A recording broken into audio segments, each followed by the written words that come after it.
Kayak Superman kan nggak bisa menyelamatkan dunia terus, dia harus jadi wartawan juga biar seneng gitu. Oh itu ya, jadi analoginya ternyata Superman. Jadi ada alter ego, saya lagi pengen jadi fotografer nih, oh hari ini saya lagi pengen jadi dokter bedah nih gitu. Tapi sekarang lagi sekolah nggak bisa gitu. Nggak bisa. Nggak bisa. Kalau lagi sekolah adalah Ardi operasi ya, langsung. Siap dok.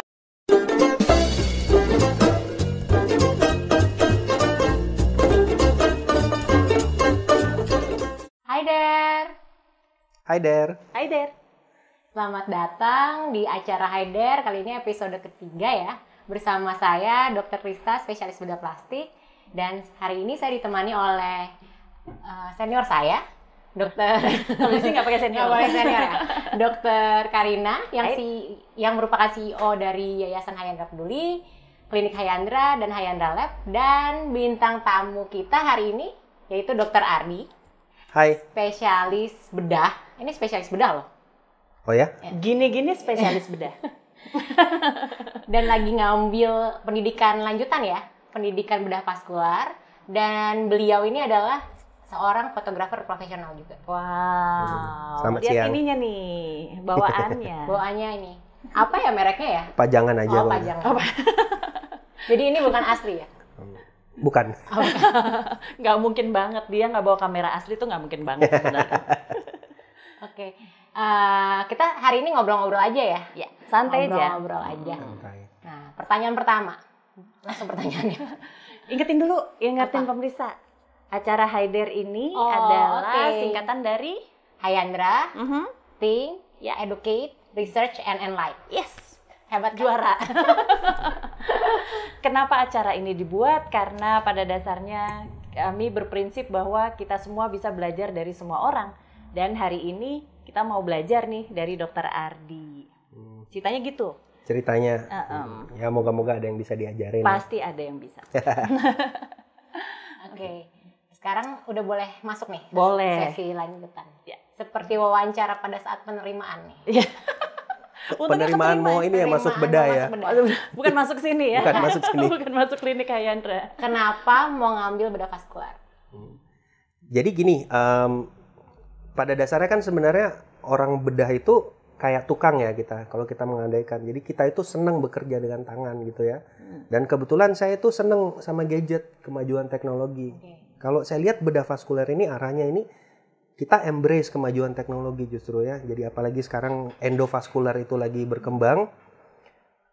Penyakit-penyakit yang dulunya hanya bisa ditangani dengan operasi besar, dengan morbiditas atau komplikasi yang cukup banyak itu, sekarang itu dengan kemajuan teknologi itu kita bisa meminimalisir resiko-resiko seperti itu. Jadi kita udah tahu bidang kita bekerja itu seperti apa resikonya gitu. Jadi dan ya alat-alat operasinya itu termasuk yang paling canggih di dunia sekarang. Oh ya? Iya. Contoh apa contoh? Ini saya sebagai dokter bedah plastik, saya mulai merasa terusik nih.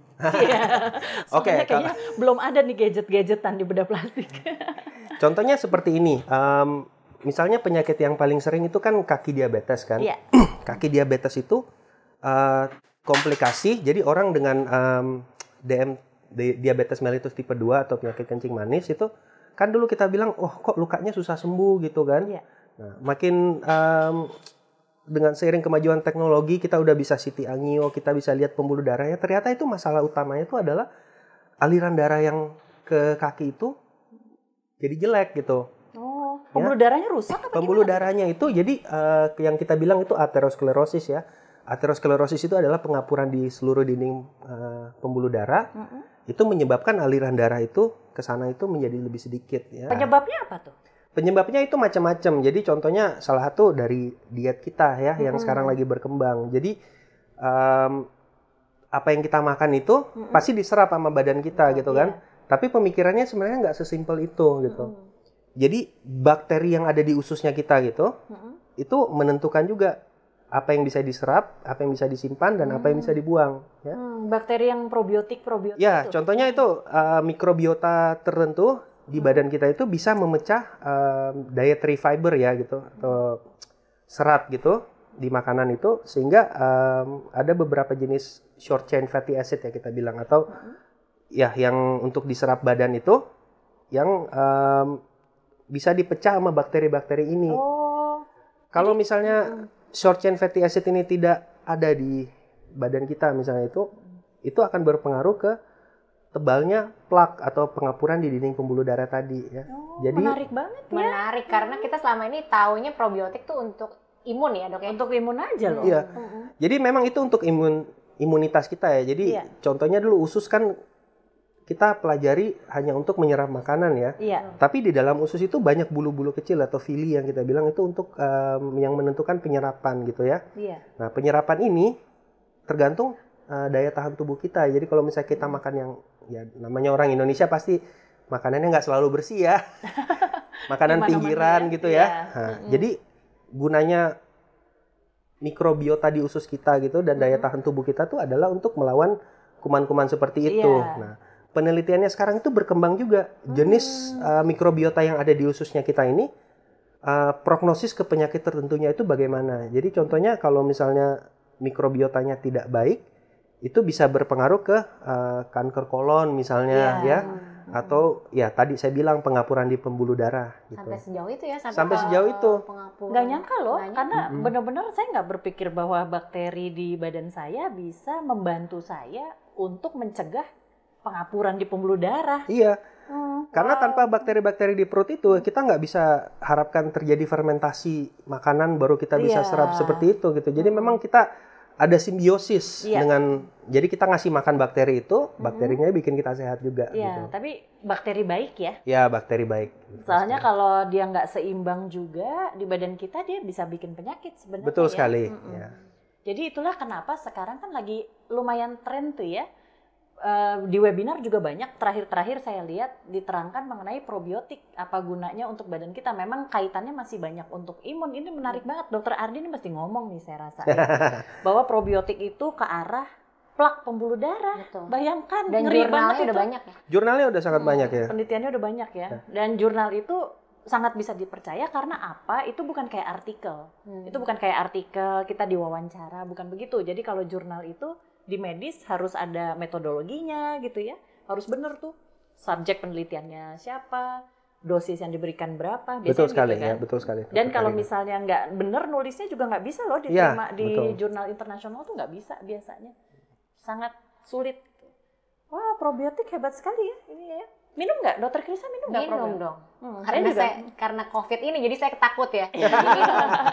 Begitu COVID langsung minumnya tiap hari ya. Minum tiap hari. Dulu suka lupa gitu. Sekarang yang namanya suplemen inget terus nih. Dokter Adi minum nggak? Minum probiotik? dong. Iya. Kadang-kadang anak-anak saya tuh suka bosen ya kalau probiotik yang tablet ya. Kan saya selalu sediain kan. Terus kadang-kadang mereka, aduh ma bosen gitu ya. Udah saya bikin kombucha di rumah. Kombucha tahu? Kombucha Minum. tahu. Iya. Ya itu anak-anak. Ada yang seneng dari banget. kopi juga saya suka. Oh ya, ada dari kopi. Saya belum Ada. pernah tuh. Ada. Menarik tuh. Di mana belinya? Ada dijual-jual gitu. Ada di Pigeon Hall. Sebut merek ya. Soalnya sama-sama langganan juga, jadi Iya, udahlah. sering ketemu dokter Ardinya justru di tempat ngopi. Kacau Waktu banget. belum COVID ya. Waktu belum COVID. Ya. Begitu udah COVID, kayaknya saya nyelundup-nyelundup ke sana buru-buru sebentar, nggak sempat ketemu. Dia mungkin juga melakukan hal yang sama sih. Oh, ada dokter Karina nggak masuk gitu? Iya. Jadi dulu malah haidernya di situ, haider. Di tempat ngopi. Ya, kami sama-sama gila kopi sih. Dokter yang Krista nggak punya- tahan nih. Oh ya, saya nggak tahan. Iya, dokter Krista Ini nggak tahan kopi. Jadi nggak Gila bisa. kopi tapi nggak pakai kopi ya gitu. Ya, gila kopi, nggak pakai kopi. Apa sih ranah bedah vaskular tuh? Ranah bedah vaskular. Jadi sebenarnya bedah vaskular ini kita berhubungan dengan 3 sistem organ ya. Oke. Sistem organ yang pertama itu ada arteri atau pembuluh nadi. Yang kedua adalah vena atau pembuluh balik yang balik ke jantung. Yang ketiga adalah pembuluh limfe atau getah bening ya.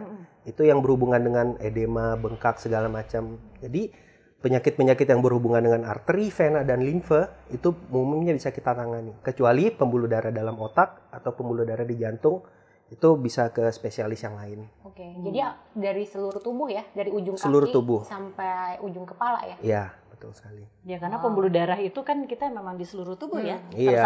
sambung menyambung ya kayak Betul. spider web gitu. Tapi itu menarik sekali tadi Dokter Adi bilang bahwa pembuluh darah pada pasien diabetes itu ya, nah itu tuh penting tuh. Pembuluh darah pada pasien diabetes itu mengalami kerusakan. Iya. Itu kebetulan cocok sama S3 saya tuh. Oh, Dr. gitu ya? Ardi. Iya, jadi S3 saya kebetulan memperlihatkan kualitas dan kuantitas stem cell pada pasien diabetes. Oh, dan gitu, ternyata ya. fungsi dia, nah kebetulan pas banget tuh. Jadi saya meneliti fungsi untuk dia membentuk pembuluh darah baru. Macet memang. Neovaskularisasi Ya, gitu ya. namanya neovaskularisasi ya. Atau Kalau angiogenesis ya? Ya, atau ya. angiogenesis kalau di ininya istilah medisnya. Dan ternyata stem cell dari pasien diabetes itu terbukti lambat membentuk pembuluh darahnya loh. Jadi memang regenerasi selnya itu lebih lambat ya? Iya. Oke. Dan karena multifaktor, terutama karena diabetesnya sih. Jadi menarik karena jadi nyambung gitu kan. Iya. Bahwa Dokter Ardi bisa ngelihat tuh bahwa pembuluh darahnya memang ya rusak-rusak. Padahal kan di badan tuh ada daya untuk memperbaiki kan. Iya, betul kan? sekali. Betul sekali. Cuman macet nih kalau pada pasien diabetes. Seru-seru. Jadi kan tadi tuh dibilang dari ujung kepala atau ujung kaki bisa diintervensi gitu ya. Tapi kayaknya peralatannya itu butuh peralatan yang canggih gitu. Harus di rumah sakit atau bisa di klinik aja nih? Jadi sebenarnya nomor satu kita lihat kalau misalnya di rumah sakit atau di klinik sebenarnya berurusan dengan tipe operasi yang kita kerjakan kan. Tipe operasi tertentu itu membutuhkan bius umum atau enggak intervensi yang besar, misalnya kita membelah perut atau seperti apa kan. Nah, operasi-operasi yang canggih kecil-kecil itu umumnya bisa kita lakukan di klinik sebenarnya. Jadi pasien bisa datang pagi, sore udah bisa pulang. Contohnya yang paling sering adalah varises. Kan sering sekali orang Indonesia terutama ibu-ibu yang setelah hamil atau setelah melahirkan ya, kakinya sering bengkak gitu. Itu kalau misalnya ternyata kita periksa ada varises, kita intervensi dengan laser, itu pasiennya besoknya bisa langsung aktivitas kembali seperti biasa. Oh ya? Iya. Berarti udah, maksudnya kan kemarin-kemarin kalau operasi varises tuh udahnya sakit banget gitu ya. Itu kan yang menjadi momok orang-orang tuh. Iya, zaman dulu kan operasi yang kita lakukan itu stripping ya. Memang masih kita kerjakan dengan indikasi tertentu, misalnya pasiennya tidak bisa dipakaikan laser gitu ya, atau fasilitas tidak ada, memang kita lakukan stripping. Cuman kan stripping itu kan sebenarnya tindakannya itu kan kita bikin berdarah dan bengkak ya. Jadi setelah itu besoknya kan orang agak malu, nggak mau pakai celana pendek. Kalau dengan laser itu faktor-faktor seperti itu bisa kita minimkan. Oh, Dokter Krisna belum pernah lihat ya? Saya pernah ngintip nih, Dokter Ardi pasiennya. Oh, ngintip, langsung pulang ngintip loh. pasiennya ya? Ngintip pasiennya bukan Dokter Ardinya. Amit-amit. Nah, jadi saya lihat tuh abis operasi laser emang langsung pulang sih. Luar biasa ya, maksudnya itu sesuatu yang nggak kita pikirkan sebagai dokter bedah karena kami bertiga ini di sini dokter bedah gitu ya. Jadi ternyata banyak sekali tindakan yang bisa klinik base kita bilangnya. Dulu sih kayaknya diangan-angan ya. Dulu kayaknya lebih banyak kita mikirnya kita harus kerja di rumah sakit gitu. Iya, sekarang kan kita apalagi dengan masa pandemi ini ya gitu kan, kita kan pasti takut ya ke rumah sakit. Takut juga ya? Nah, mau nggak mau ya pekerjaan ya gitu. Ya kalau pekerjaan mau nggak mau harus pergi juga ya, Dokter Ardi. Cuman bukan berarti maksudnya saya bukan berusaha mengedukasi, oh jangan ke rumah sakit atau gimana ya. Cuman kalau misalnya kita ke rumah sakit kan pasti kan mikir dulu, aduh jangan-jangan ntar ketemu orang sakit atau apa kan. Kalau di private clinic misalnya seperti ini kan lebih kita datang itu bisa langsung tangani, tidak campur dengan pasien yang infeksi itu. Jadi dan umumnya itu peralatan di sini bisa kita sesuaikan dengan kondisi pasien gitu. Ya, jadi di klinik ini Dokter Krisna kita sediain laser juga buat varises karena waktu Dokter Ardi masuk waktu itu belum ada perbincangan mau ngambil spesialisasi bedah vaskuler ya. Tapi kebetulan karena Dokter Ardi ini berminat sekali sama gadget-gadgetan itu, gadget medis ya kita bilangnya. Jadi klinik Hayanda akhirnya menginvestasi lah. Membelikan mainan untuk saya. Membelikan mainan untuk Dokter Ardi dan luar biasa. Dokter Ardinya senang sekali. Makanya betah. Makanya betah ya. Jadi kita harus saling mendukung lah. Kalau di sini kan biar bagaimanapun saya nggak kerja sendirian ya. Oke, saya bangun ini tapi ternyata teman-teman semua bergabung dan tentunya semua harus dipastikan bahwa harus happy juga kerjanya. Makin happy kerjanya ke pasien pasti makin bagus. Ya, betul. Hasilnya. Ini cerita dong, ini nih, yang ini nih menarik nih, merah lagi, warna favorit saya nih. Kok bisa ya ada kamera talinya merah begini? Iya, ya kebetulan saya senang warna merah ya dari kecil ya gitu. Cocok dong kita. Kan kalau dari kecil kan cowok senang misalnya Google 5 kan, oh sayang merah nih, sayang merah, Google Red gitu. Biasanya biru. Ah, merah. Mungkin perempuan senang biru. Gitu. Nggak kebalik Nah. Gitu dong, senang merah ya. Dokter Krisna senang warna apa? Senang pink. pink, aduh cewek banget. Cewek Dia cewek banget banget. Kalau bedah kan harusnya cowok semua ya sebenarnya. Iya. Kalau di bedah dibilangnya jenis kelaminnya cowok semua. Cowok semua. Enggak lah. Nah jadi gitu. Nah saya jujur tertarik banget waktu mengupload bahwa Dokter Ardi ini yang akan ditampilkan gitu ya di acara Haider. Karena apa? Sebagai dokter bedah plastik kami berdua nih, saya sama Dokter Krista, memang menyinggung artnya tuh gede banget. Oke lah, teori bahwa kedokteran itu adalah science and art. Ya itu, tapi begitu kami masuk bedah plastik itu terasa banget. Nah, sementara Dokter Ardi ini kan sebenarnya bedah umum nih, dan bedah vaskuler ya. Terus artnya di mana nih artnya? Dan bisa nggak disambungin ke art sebagai fotografer profesional itu? Ada kesamaannya nggak? Ada kesamaannya nggak antara art bagi kami bedah plastik dan sangat menolong tentu di kerjaan kami? Art yang dimiliki Dokter Ardi ini kira-kira nolong nggak sih?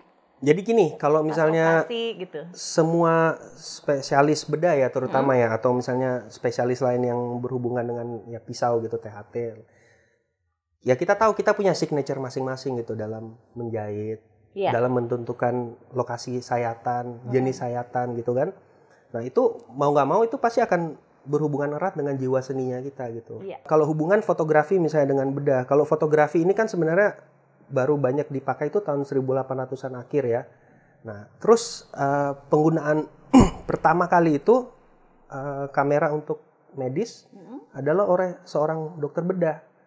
Waktu itu dia adalah seorang bedah yang bedah tentara ya. Jadi dia mendokumentasikan itu kelainan-kelainan yang didapat dari serdadu perang gitu. Jadi misalnya waktu itu ada yang terkena bom di sini gitu. Terus dia bisa foto perkembangannya seperti apa. Nah, itu fotonya itu sampai sekarang tuh masih ada gitu. Jadi itu tahun 1800-an. Itu tahun 1900-an. 1800-an tuh pertama kali kamera digunakan gitu.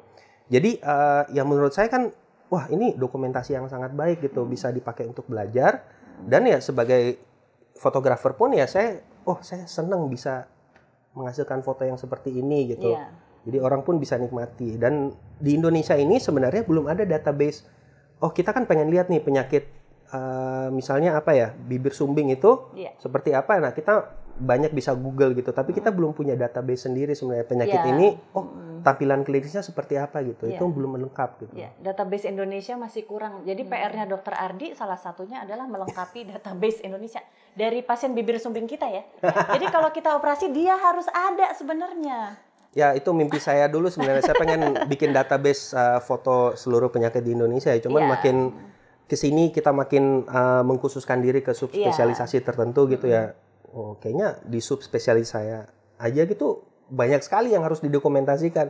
Nggak mungkin saya pegang semua gitu. Jadi ya setidaknya di setiap spesialisasi harusnya ada orang yang punya passion tertentu. Oh, saya pengen mendokumentasikan gitu.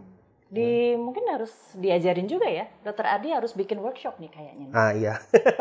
Itu PR satu. Itu mimpi saya juga sih. Saya pengen bikin sebenarnya semacam workshop fotografi untuk medis ya. Gitu.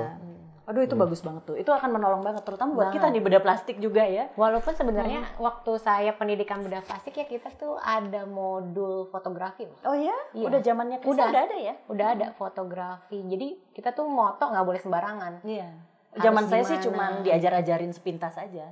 Jadi memang sudah mulai tuh dimasukkan ke dalam mata pelajaran kita gitu ya. Harusnya Dokter Ardi nih jadi ininya yang ngajar nih. Boleh harusnya. Tapi dia galak. Dia galak kalau ngajar motor. Kita nggak mau. Kita bolos deh. Nggak kebalik yang galak siapa ya. Jangan tertipu dengan senyuman kami. Kalau di klinik ini kadang-kadang dia yang jadi korban kenakalan kami. Ya. Saya pasrah. Kadang-kadang buat bahan bercandaan soalnya ya. Sekarang ini banyak sekali loh orang-orang yang tenaga medis ya, bukan cuma orang awam yang suka ngupload tindakan medis yang sedang dilakukan. Menurut Dokter Ardi gimana? Kalau gini sebenarnya kita ngomong udah ke ranah kode etik ya sama ranah hukum ya sebenarnya. Kalau dari yang saya baca gitu, saya bukan ahli hukum ya dan saya tentunya bukan ahli kode etik juga ya. Cuman yang saya baca itu, jadi dokter itu tidak boleh mempromosikan dirinya sendiri. Contohnya misalnya saya melakukan terapi laser pada varises gitu, saya dokumentasikan, saya upload. Saya bisa ngerjain ini loh gitu, tidak bisa gitu. Tapi kalau sebatas untuk edukasi bahwa oh ini adalah kelainan varises, bisa ditangani dengan laser. Iya. Orang mau cuci darah bisa dipakai akses seperti ini yang jadinya seperti ini loh, itu bisa gitu. Saya kode etik kedokteran itu spesifik sekali sampai nentuin kita boleh pasang nama di depan gitu misalnya pelang buat praktek itu. Iya. Itu ada ukurannya 40 kali 60 sampai 60 kali 90. Nggak boleh lebih dari Lebih dari itu pun itu udah melanggar kode etik sebenarnya gitu. Dan kurang dari itu juga nggak boleh. Oh nggak boleh ya? Nggak boleh juga. Ya, kalau nggak salah itu udah fix memang ukuran itu Iya. cuma 2 itu gitu. Jadi contohnya seperti itu.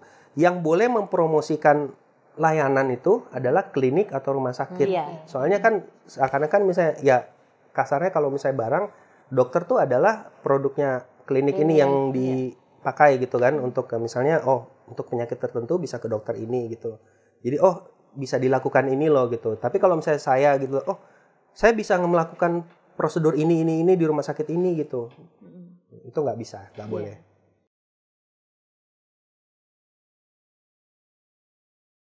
Saya bisa dokumentasiin dari dari momen anak saya keluar gitu sampai pertama kali dipegang ibunya gitu, itu saya udah dokumentasikan enak gitu. Maksudnya menurut saya itu itu tanggung jawab saya untuk ngasih ke anak saya kalau dia udah umur 17. Oh, ini papa pernah fotoin kamu loh waktu lahir gitu. So sweet. Soalnya sisanya ini keluar dari seorang dokter Ardi.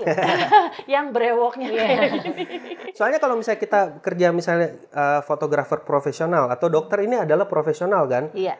Ya harus kita akui pekerjaan kita sebenarnya itu aja kan gitu. Jadi kalau misalnya kita mau ngomong fotografer profesional pun ya pekerjaan kita foto itu aja gitu. Yeah. Justru yang di luar ranahnya kita itu yang kadang-kadang memorable gitu. Misalnya saya sering foto portrait gitu ya. Portrait orang gitu.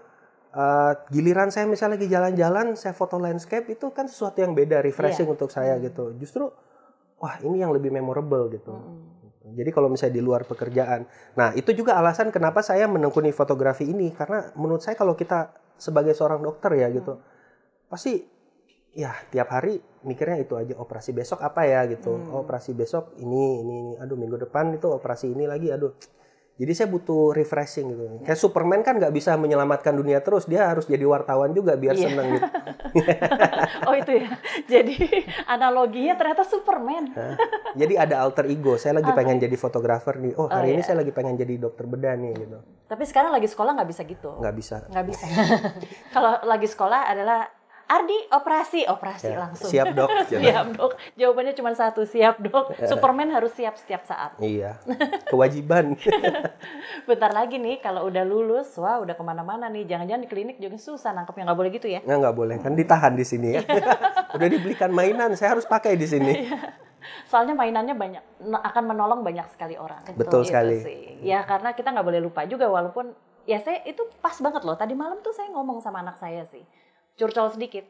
Jadi dia mengeluhkan bahwa dia nggak mood sehingga nggak mau mengerjakan itu dan saya karena dia ngambil kedokteran saya bilang ya kita nggak bisa loh pakai mood atau nggak mood pada saat nolong orang gimana caranya saya lagi nggak mood nih operasi gitu ya terus kita nggak mau operasi gitu nggak mungkin kan ya tanggung jawab saya bilang ya. Makanya kalau jadi dokter itu nggak bisa kalau dengan sekedar saya pengen jadi dokter biar keren. Kalau menurut saya itu panggilan ya gitu. Iya betul. Ya. Mau nggak mau gitu maksudnya spesialis apapun kita gitu pasti kita ada passion tertentu untuk menolong orang dalam bidang tertentu gitu. Contohnya misalnya dokter Karina dan dokter Krista misalnya bibir sumbing gitu kan itu kan akan sangat merubah masa depan anak tersebut kan. Impactnya itu bukan hanya ke pasien tapi ke kita juga gitu sebagai yang mengoperasi. Iya, yang paling susah tuh kalau lagi nggak mood beneran lagi nggak mood ya dan harus ngoperasi. Yang delicate itu tuh sumbing tuh bener-bener harus gimana caranya tuh menenangkan diri ya kita harus ingat bahwa ini tanggung jawab ya ini seumur hidup ya kan bekasnya gitu ya dokter Ardi juga pasti ngalamin bahwa operasi apapun ini tuh sebenarnya seumur hidup buat pasien itu ya betul sekali ya jadi nggak bisa tuh ada mood-moodan kalau foto lagi nggak mood jelek bisa di-erase ya kalau nggak mood bisa hasilnya dari awal sampai akhir jelek jadi lebih baik kalau kayak gitu kita usahakan dari awal gitu bina rapor gitu misalnya dengan apapun misalnya kita foto portrait gitu kan sebisa mungkin bina rapor jadi bukan hanya tergantung pada lighting saya bagus kondisi cahaya bagus backgroundnya bagus orangnya dandannya bagus kalau saya nggak mood yang difoto juga nggak mood pasti hasilnya nggak bagus jadi harus ngobrol-ngobrol dulu tuh ya iya Lebih banyak ngobrolnya sebenarnya. Dibanding akhirnya Iya. motretnya. Karena kalau udah lancar mungkin motretnya juga cepet aja sih. Iya, gitu seperti itu. Jadi ke klien tuh jadi kayak temen ya. Ya kayak temen ya. Contohnya Contohnya saya. Cuma ini kliennya Dokter Ardi sebagai Klien, fotografernya iya. waktu itu ya. Iya. Fotografer weddingnya ya atau apa tuh? Pre-wed, wedding, kayaknya semua acara ya. lamaran. Lamaran kayaknya hampir semua acara di keluarga saya nih Dokter Ardi ini Yang foto. motret. Yang terakhir dong, yang ke kebun binatang. Apa nih? Jadi Ada Dokter kebun Ardi binatang kemarin bareng nih. ulang tahun, kenapa saya jadi tahu ya? Jadi Dokter Ardi kemarin ulang tahun dan kepengen ke Taman Safari. Serius. Iya. Terus? Ya soalnya kan kita kan kemarin habis PSBB ya gitu. Dan Iya. anak saya otomatis ya 5 bulan terakhir ini Nggak kemana-mana nggak kemana-mana gitu. Mau ketemu opa omanya aja kan sekarang saya batasi iya, gitu. iya. Kalau bisa jangan, maksudnya bukan karena kita takut opa oma yang nyebarin misalnya kuman ke anak saya atau ya virus corona ini gitu ya. Tapi ya saya takutnya anak saya itu silent carrier. Misalnya ntar bisa apa namanya menjangkitkan virusnya bisa ke keluarga yang lain. Itu yang Iya. saya takutkan gitu. Jadi ya kemarin saya pikir wah, Taman Safari udah buka juga. Kan kita bisa keliling-keliling naik mobil aja jadi tanpa sentuhan dengan orang lain gitu. Iya. Ya sudah gitu. Saya senang, anak-anak senang. Oh, seneng banget tuh pasti. Iya. Udah rame belum? Hah? Udah Rame. rame? Udah rame, tapi ya apa weekend rasa weekday ya gitu. Oh, oke. Seru juga tuh. Boleh juga kita ke Taman Safari Iya. juga. Jadi mikir. Iya betul. Nanti bisa ditampilkan tuh foto-foto gajah. Gajahnya jadi ganteng soalnya. Jadi ganteng. Semuanya Siapa kalau tahu Dokter gajahnya Ardi- betina. Iya, nanti kita di ini lagi, diprotes sama Diprotes. gajahnya. Ya, tapi luar biasa sih saya ngelihat beberapa fotonya Dokter Ardi. Waktu itu dia pamer-pamer nih, ceritanya dia ke luar negeri gitu, ada kesempatan ke luar negeri, terus motret-motret, terus saya kayak, di fotonya buat gue dong, buat gue taruh di klinik. Oh iya, belum dicetak ya, maaf ya. Lupa melulu. Saya sampai berpikir, apa mau minta dibayar ya? Hah? Enggak dong. Cuman dia emang pelupa sih. Ya, itu adalah salah satu ini katanya bisikan dari teman-teman. Kalau sama Ardi mintain terus Mbak, dia baru inget nanti. Kayak gitu. Maksudnya temannya itu Krista gitu. Iya, temennya Krista yang bisa Tagihin saya terus. dia, tagihin terus. Sebenarnya gitu. Ada pesan-pesan nggak buat yang ini nih, soalnya di belakang layar kita nih ada yang suka motret juga nih. Ya, yang ngeliatin kita nih sekarang di belakang kamera saya tuh ada yang suka motret tuh. Gimana tuh? Untuk yang suka motret tapi merasa, aduh kayaknya saya nggak bisa nih invest kamera segini mahal. Ini pasti yang mahal nih. Boleh dipegang nggak nih? Oh boleh, Tahu-tahu- boleh silakan. Tahu-tahu ini lagi. Nggak ada mereknya. Nggak ada mereknya. Gimana nih untuk taunya? Oh, di bawah sini. Wow. Serem ya Jadi mereknya. mahal. Saya taruh deh, takut. Iya, gimana tuh? Kalau orang suka motret tapi dia merasa dia nggak bisa invest gitu loh. Jadi fotografi itu tidak tergantung alat yang kita punya ya gitu. Jadi justru dengan keterbatasan yang kita punya, umumnya itu kita bisa menghasilkan karya seni yang lebih bagus gitu. Contohnya banyak orang kok yang foto dengan handphone aja contohnya gitu. Hasilnya bagus, mungkin lebih bagus dari kamera saya. Tergantung gitu. momen juga kali ya. Tergantung momen juga ya gitu. Nah, jadi kalau saran saya sih alat apapun yang kita pakai kenalilah alat gitu. Jadi kalau bisa itu kan kayak kita mau perang kan kita harus tahu senjatanya kita. Jangan kita udah oh siap nanti kalau ada musuh saya bisa tembak nih. Tapi ternyata kita lupa senjata kita harus di on dulu gitu misalnya contohnya. Kita nggak tahu gitu. Iya. Jadi kita kalau misalnya ada momen apa kita harus siap. Ya kita harus tahu alat kita seperti apa gitu. Ini kamera favorit apa gimana nih? Dia kayaknya yang sering dibawa-bawa nih. Salah satu yang favorit. Salah satu. Ini adalah Leica monokrom yang fotonya hanya hitam putih aja gitu. Serius. Nanti kita habis ini kita minta difoto sama Dokter Ardi. Boleh, boleh. Mumpung. Iya. Soalnya kalau motoin kita biasanya nggak serius. Saya lagi ngapain, tiba-tiba difoto. Dan itu sebenarnya keunikannya Dokter Ardi karena dia selalu bisa menghasilkan foto yang bagus di saat kitanya nggak siap sebenarnya. Candid ya. Candid dan candidnya kitanya sebel ya karena muka kitanya kayaknya nggak cantik gitu. Tapi fotonya bagus banget. Jadi selalu kayak kenapa sih nggak bilang dulu mau motret gitu? Sengaja. Iya nggak sih? Dia sengaja memang. Dia sengaja. Kalau di bedahnya sendiri gimana tuh pendidikan ininya? Lebih susah bedah umum atau bedah vaskuler? Sebenarnya Rasanya. apa ya? Kalau misalnya susah atau enggak, ya tiap profesi pasti punya tantangan masing-masing. Kita nggak bisa bilang, oh profesi saya ini paling susah nih, paling bagus nih, paling apa. Untuk keadaan tertentu ya, memang mungkin di kita tantangannya lebih berat, Iya. gitu ya. Contohnya bedah vaskuler ini kan paling banyak menangani pasien gagal ginjal. Gagal ginjal kan kita harus buatkan akses pembuluh darah ya.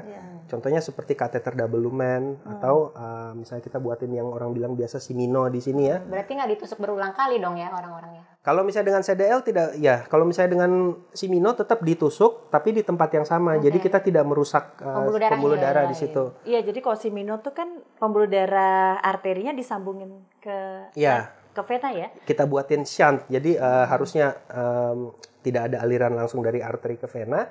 Ini kita bikinkan aliran langsung. Iya. Nah itu bisa di klinik. Itu bisa di klinik ya. Itu bisa klinik ya. Dan lokal ya. Bius lokal. Lokal ya. Prosedurnya sebenarnya simple ya, dengan mapping vaskular yang bagus. Jadi kita lihat dulu vaskularisasinya. Nanti kita dengan USG ya maksudnya. Jadi kita bisa tentukan sebelum operasi.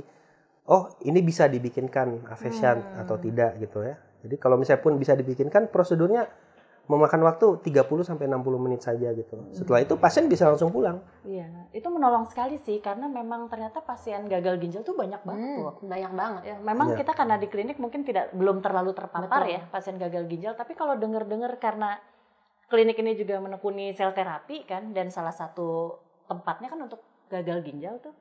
Jadi mulai banyak tuh, dan amazing gitu loh ya waktunya. Saya pikir dulu semuanya gara-gara diabetes. Ternyata banyak juga yang karena obat diet loh. Serem ya. Obat diet. Salah satu juga yang paling sering adalah hipertensi ya. Jadi yang agak lucu, saya pikir orang Indonesia tuh sering bilang, aduh jangan banyak-banyak minum obat deh, nanti takut kena ginjalnya gitu. Tapi karena dia nggak minum obat, efeknya ginjalnya juga rusak gitu. Jadi lebih baik ya, kalau misalnya ada darah tinggi ya, minum obat ya. Itu pengobatan seumur hidup gitu. Iya sih, memang banyak ya pasien bilang gitu. Aduh saya takut nih, obatnya banyak banget sih memang. Jadi harus dipilih juga ya. Iya, misalnya ya infeksi. Aduh saya takut minum obat, ntar kena lambung. Lah, terus penyakitnya diobati pakai apa? Iya, nanti infeksinya malah nyebar kemana-mana ya. Tadi kan kita ngomongin gagal ginjal nih. Dan seiring dengan bertambahnya penderita diabetes di Indonesia, tentu penderita gagal ginjal juga makin banyak. Oh banyak ya. Nah tadi kan Dokter Ardi bilang soal memasang akses untuk cuci darah. Ya, kita sih berharap sebagai penderita diabetes, misalnya ada dari pemirsa yang penderita diabetes, tentu berharap nggak gagal ginjal dong. Tapi kalau terus terjadi gagal ginjal, itu akses yang dimaksud tuh apa sih? Apa kita pasang alat di badan kita atau gimana nih? Jadi gini, kalau misalnya gagal ginjal kan sebenarnya kita bisa bagi dua, gagal ginjal yang akut sama yang kronis ya. Kalau akut ini kita lihat dulu apakah ginjalnya ini bisa balik kembali fungsinya ya. Kalau misalnya dalam waktu beberapa hari kan badan racun-racun yang diproduksi badan kita kan nggak bisa dibuang, kasarnya seperti itu. Jadi kita harus bikinkan, kita harus sediakan akses untuk mengganti fungsi ginjal dengan jadi cara bisa mengeluarkan mesin. Racun ya. Jadi darahnya dikeluarkan dari badan, kemudian difilter, yang buruk-buruknya dibuang, kemudian dimasukkan kembali ke badan kita. Darah yang udah bersih dimasukkan kembali. Ya. Jadi maksudnya dibikinkan akses cuci darah itu adalah bagaimana kita menjaga darah yang dikeluarkan itu tetap steril, tapi ntar pas proses dimasukkan kembali itu tidak membuat komplikasi lagi gitu ya. Contohnya ntar bisa terjadi penyempitan karena instrumentasi yang salah ya. Jadi umumnya akses cuci darah itu bisa macam-macam, misalnya dengan namanya CAPD ya. Itu yang dimasukkan ke perut, dicuci. Tapi yang secara pribadi saya bikin tuh adalah pemasangan kateter yang kita masukkan ke dalam pembuluh darah. Gitu kalau kateter dipasang di sini ya? Iya, itu kateter juga ada yang temporer, ada yang permanen atau semi permanen. Ya. Jadi permanen itu ya bisa bertahan 1-2 tahun dengan perawatan yang baik. Itu kalau tadi kan pasang kateter tuh pasang alat, berarti ada nggak yang nggak dipasang alat? Kan Simino itu kayaknya bukan. Simino tuh bisa ya, jadi maksudnya kan kita mengambil darah dari pembuluh darah balik atau vena, tapi karena tekanannya kurang banyak, kita harus tinggikan tekanannya dengan cara membuat shunt atau menyambung arteri dengan vena. Dan itu yang dilakukan di sini ya? Iya, biasa di pergelangan sini, tapi kalau pembuluh darah kurang bagus, kita bisa lakukan di sini. Pada tangan yang non-dominan. Iya. Gitu. Jadi misalnya saya dominan tangan kanan, dibikinnya di kiri ya? Di kiri biasanya. Ya, jadi itu bius lokal tuh. Jadi bius insya Allah bisa dilakukan di klinik sebenarnya, nggak perlu tindakan besar yang memerlukan pembiusan besar di rumah sakit, itu nggak perlu. Jadi banyak sekali sebenarnya hal-hal yang bisa kita bantu ya. Ya memang harus pas ya. Semuanya tuh nyari pas itu emang susah sih. Di fotografi juga nyari pas juga susah sebenarnya. Susah gitu. Cuman kalau misalnya fotografi ya kan relatif. Pas untuk saya belum tentu pas untuk dokter Karina gitu. Saya pribadi sangat suka sih fotografi ya. Karena menurut saya itu momen yang nggak bisa diulang sih. Ya kalau lukisan kan ibaratnya kita bisa. Mohon maaf nih, pasti ada juga yang hobi lukisan dan saya appreciate juga. Ibu saya suka banget lukisan. Tapi saya pikir kalau fotografi itu tuh, momen itu nggak terulang lagi gitu. Fotografi ini sebenarnya berhubungan erat dengan lukis. Jadi dulu sebenarnya dipakai itu untuk gimana caranya saya bisa lukis pemandangan ini, tapi tanpa harus ke sana tiap hari gitu. Jadi orang kalau bisa di memori, ya di foto dulu. Ya, cuman ya dulu memang lebih kompleks caranya, nggak segampang sekarang dengan digital ini ya. Dulu kan kameranya gede-gede banget gitu kan. Ada tuh, masih ada ya? Masih large format masih ada. Yang orangnya masuk ke kayak tudungan gitu tuh. Iya nggak sih? Tudung saji ya masih ada. Lucu banget. Baik, sampai di sini saja Haider kali ini. Sampai jumpa lagi di Haider selanjutnya. Bye, Der. Bye, Der.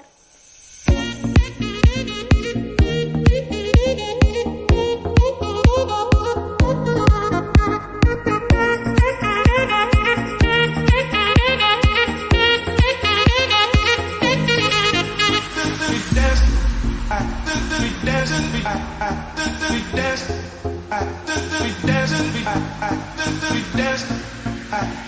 dancing,